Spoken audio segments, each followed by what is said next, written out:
After their miraculous escape from slavery in Egypt, the Israelites wandered through the wilderness for 3 months before arriving at the foot of the majestic Mount Sinai. Here, under the guidance of their leader Moses, they made camp, pitching their tents and preparing for an extended stay. As Moses gazed upon the familiar mountain, memories of his first encounter with God in the burning bush flooded his mind. The weight of responsibility settled heavily upon his shoulders as he marveled at how far he had led his people since that fateful day. Suddenly, the voice of God echoed from the mountaintop, declaring the Israelites his treasured possession and promising to make them a holy nation. In preparation for this divine encounter, the people were instructed to purify themselves and their garments, and to ready their hearts and minds. On the 3rd day, they would witness the glory of God descending upon the mountain. The Israelites obeyed, and as the appointed time drew near, they waited in prayerful anticipation. Without warning, the skies above Mount Sinai erupted with lightning and thunder. A dense cloud enveloped the peak, and smoke billowed forth as if the mountain itself were ablaze. The ground trembled beneath their feet, and a deafening trumpet blast filled the air, causing the people to cling to one another in awe and trepidation. From the midst of the cloud, the voice of God proclaimed, "I am the Lord your God, who brought you out of the land of Egypt, out of the house of bondage." He then imparted to them the 10 Commandments, a set of divine rules to guide their lives as his chosen people. These commandments, etched in stone, would serve as the foundation for their faith and their nation. Despite the overwhelming display of God's power, the Israelites remained fearful, pleading with Moses to act as their intermediary. Moses reassured them, explaining that God's intention was to instill a healthy fear and respect, deterring them from disobedience. With that, Moses, accompanied by his brother Aaron, Aaron's sons, and 70 elders, began the ascent up the mountain, leaving the rest of the Israelites behind.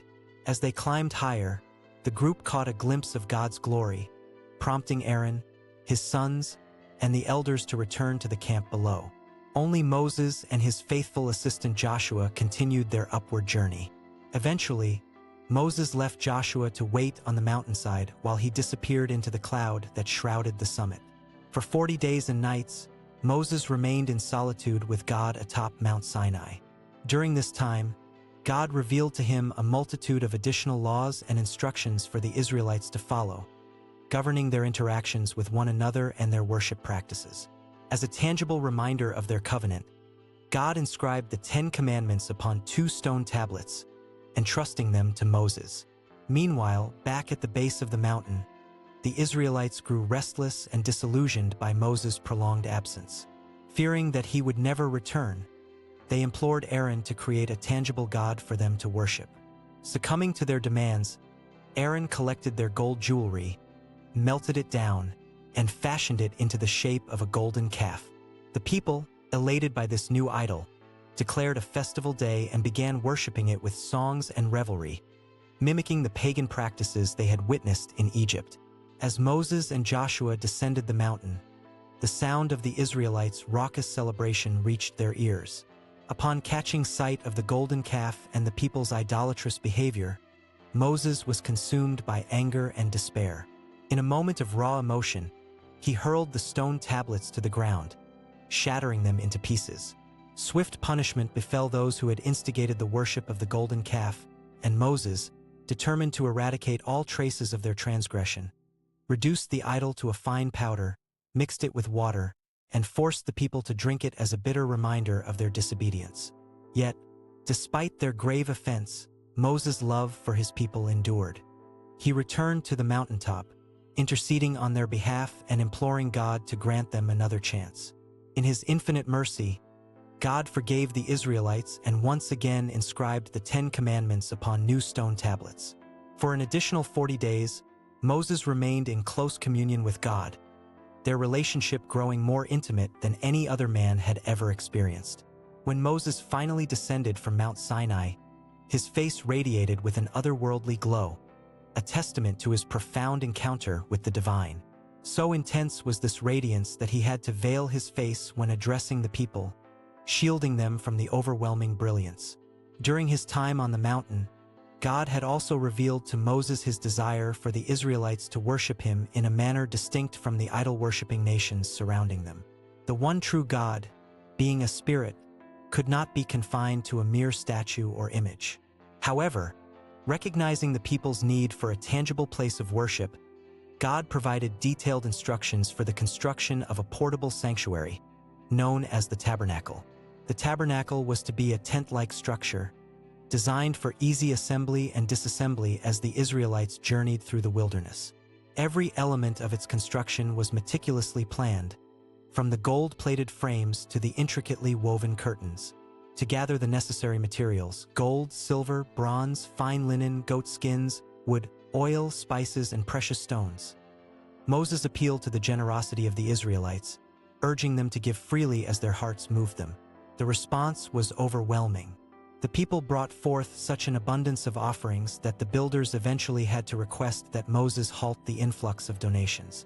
Skilled artisans, led by Bezalel of Judah and Oholiab of Dan, devoted their talents to crafting the various components of the tabernacle, from the elaborate weavings to the intricate carvings in wood and metal.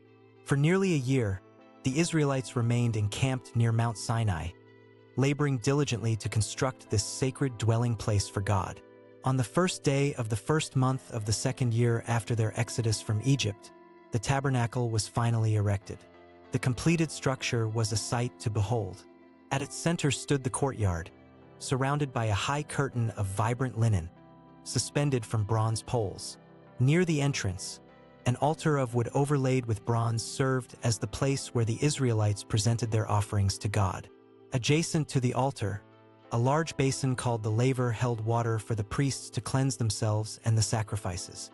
The tabernacle itself resembled a grand tent, its walls formed by gold-covered boards set in silver frames, allowing for easy disassembly and transport. The front of the tent was adorned with a beautiful curtain, while the roof was composed of several layers of curtains, the innermost exquisitely woven and adorned, and the outermost made of durable goat skins to protect against the elements. Within the tabernacle, two distinct spaces were created. The larger, outer room, known as the Holy Place, housed a golden table bearing 12 loaves of bread, symbolizing the 12 tribes of Israel, a 7-branched golden lampstand, and an altar of incense, where fragrant gum was burned to fill the air with a sweet aroma. The smaller, innermost chamber, called the Holy of Holies, was accessible only to the high priest once a year. It contained the Ark of the Covenant, a gold-covered wooden chest housing the stone tablets inscribed with the 10 Commandments. Atop the Ark, 2 carved cherubim stood as guardians over this most sacred space, where God himself would dwell. As the final curtain was hung and the tabernacle stood complete, the pillar of cloud that had guided the Israelites on their journey settled above the tent, and the glory of the Lord filled the sanctuary. From that moment forward, the presence of God would remain with his people, the pillar of cloud by day and fire by night, directing their path through the wilderness. With the tabernacle in place, the Israelites prepared to depart from Mount Sinai and continue their journey to the Promised Land. For several months, they traveled, guided by the movement of the pillar, walking for days at a time before setting up camp to rest. Gradually, they drew closer to the border between the desert and the land of Canaan. However, the land of Canaan was not an uninhabited territory, ready for the Israelites to simply claim as their own. It was home to established civilizations, with fortified cities and thriving populations.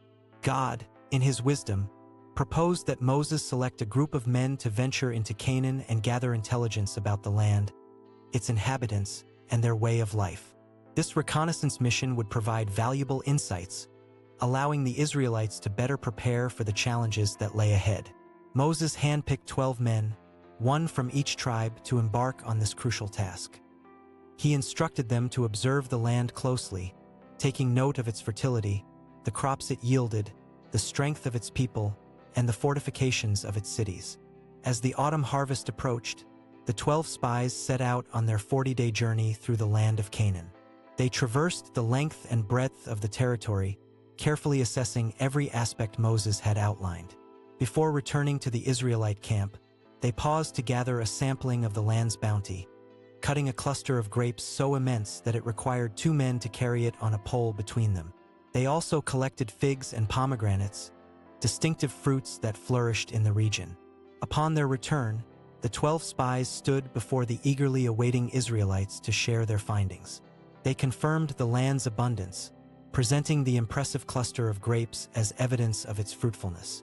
However, their report took a discouraging turn as they described the formidable inhabitants and fortified cities they had encountered, expressing doubt in the Israelites' ability to conquer such a formidable foe. Caleb, one of the 12, rose to offer a dissenting perspective. With unwavering faith, he declared that with God's help, the Israelites were more than capable of claiming the land as their own.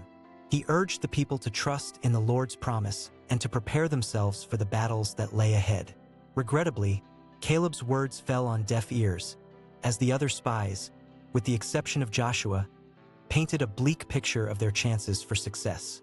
They likened themselves to mere grasshoppers in comparison to the towering inhabitants of Canaan, sowing fear and doubt among the Israelites. The people, gripped by fear and lacking faith in God's power to deliver them, spent the night lamenting their circumstances and questioning Moses and Aaron's leadership. Some even suggested appointing a new leader to guide them back to the familiarity of Egypt, their former land of enslavement. In the midst of the turmoil, Joshua and Caleb stood before the assembly, passionately imploring them to trust in God's promise and to move forward into the land he had set before them. Yet their pleas only served to incite anger among the people, who threatened to stone them in their frustration and despair. At that critical moment, the glory of the Lord emanated from the tabernacle, visible to all. God, grieved by the Israelites' lack of faith, contemplated abandoning them altogether. It was only through Moses' fervent intercession and heartfelt pleas for forgiveness that God's wrath was assuaged. Nevertheless, the people's disobedience did not go unpunished. The 10 spies who had incited fear and doubt were struck down, while the rest of the adult population was condemned to wander in the wilderness for an additional 40 years. A year for each day the spies had spent surveying Canaan. Of the current generation, only Joshua and Caleb, the 2 faithful spies, would live to set foot in the Promised Land.